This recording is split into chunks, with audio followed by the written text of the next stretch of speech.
সকলোবোৰ মুহূৰ্ত আমাৰ বাবে কেতিয়াও পুৰণি হৈ নাযায়। বহু কথা, বহু ছবি আজিৰ দৰেই প্ৰতিটো পল ছাঁৰ দৰে আমাৰ লগত থাকে। হয়তো এনেদৰে ৰৈ যায় আমাৰ সুখবোৰ, আমাৰ দুখবোৰ। আৰু আমি বিচাৰি ফুৰো এখন বৰ্ণময় জীৱনৰ ছবি। এই সময় আমাৰ বাবে ৰঙীন সময়। অহনিশে কঢ়িয়াই লৈ ফুৰিছোঁ এবুকু আশা আৰু এখন কল্পনাৰ ছবি। আহা, আজি এই নতুন দিনত সকলোৱে জীৱন গঢ়াৰ সংকল্প লওঁ। আমাৰ আশাবোৰ, আমাৰ সপোনবোৰক সাকাৰ কৰোঁ। সকলোৱে হাতে হাত ধৰি আগুৱাই যাওঁ। তোৰে মোৰে আলোকৰে যাত্ৰা, অব্যৰ্থ, অব্যৰ্থ, আমি পালো জীৱনৰ অৰ্থ অভিনৱ।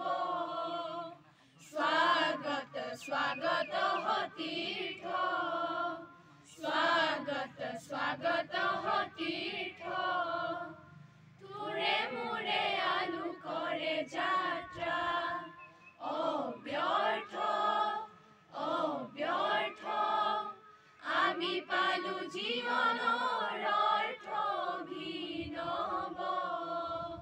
স্বাগত স্বাগত তীৰ্থ, স্বাগত স্বাগত তীৰ্থ। ধন্যবাদ।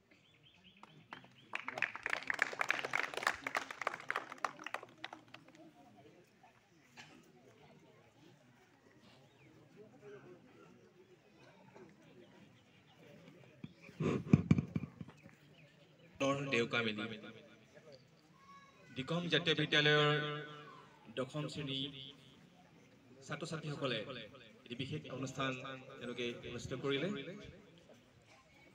আমি সকলোৱে তেওঁলোকৰ এই অনুষ্ঠান উপভোগ কৰিলোঁ, তেওঁলোকৰ অনুভৱ আমি উপলব্ধি কৰিলোঁ। আমাৰ কাৰ্যসূচী প্ৰায় সমাপ্ত হৈছে। ইয়াৰ মাজতেই মই বিশেষ ধন্যবাদ জ্ঞাপন কৰিছোঁ আমাৰ এই কাৰ্যসূচীলৈ আহি আমাক উৎসাহিত কৰা, অনুপ্ৰাণিত কৰাৰ কাৰণে। বিশেষকৈ মটক যুৱ ছাত্ৰ সন্মিলনৰ সন্মানীয় ৰাজ্যিক উপসভাপতি মোৰ ভাতৃপ্ৰতিম শ্ৰী অজয় গগৈ ডাঙৰীয়া, মটক যুৱ ছাত্ৰ সন্মিলনৰ ডিব্ৰুগড় জিলা সমিতিৰ সন্মানীয় সম্পাদক মোৰ ভতিজা ৰিদীপ গগৈ ডাঙৰীয়া প্ৰমুখ্যে যিসকল সংবাদকৰ্মীয়ে আজি সংবাদ পৰিৱেশনৰ কাৰণে আমাৰ মাজত আহি আমাক উৎসাহিত কৰিলে, মই তেওঁলোককো বহুত বহুত ধন্যবাদ জ্ঞাপন কৰিছোঁ, লগতে নতুন বছৰ শুভেচ্ছা জ্ঞাপন কৰিছোঁ।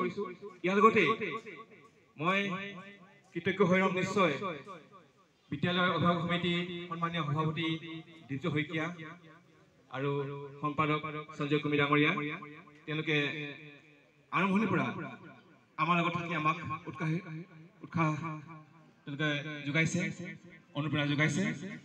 গতিকে মই সকলোকে আজি জাতীয় সত্তা দিৱসৰ এই কাৰ্যসূচীত উপস্থিত থকা সহায় সহযোগ আগবঢ়োৱা সকলোকে পুনৰবাৰ বহুত বহুত ধন্যবাদ জ্ঞাপন কৰাৰ লগতে নৱবৰ্ষৰ শুভেচ্ছা জ্ঞাপন কৰিছোঁ। ইয়াৰ মাজতে ভাতৃপ্ৰতিম অজয় গগৈ ডাঙৰীয়াই তেওঁৰ দুই এষাৰ মনৰ বক্তব্য পুনৰ আগবঢ়াব বিচাৰিছে। মই তেখেতৰ বক্তব্য আগলৈ জনাইছোঁ।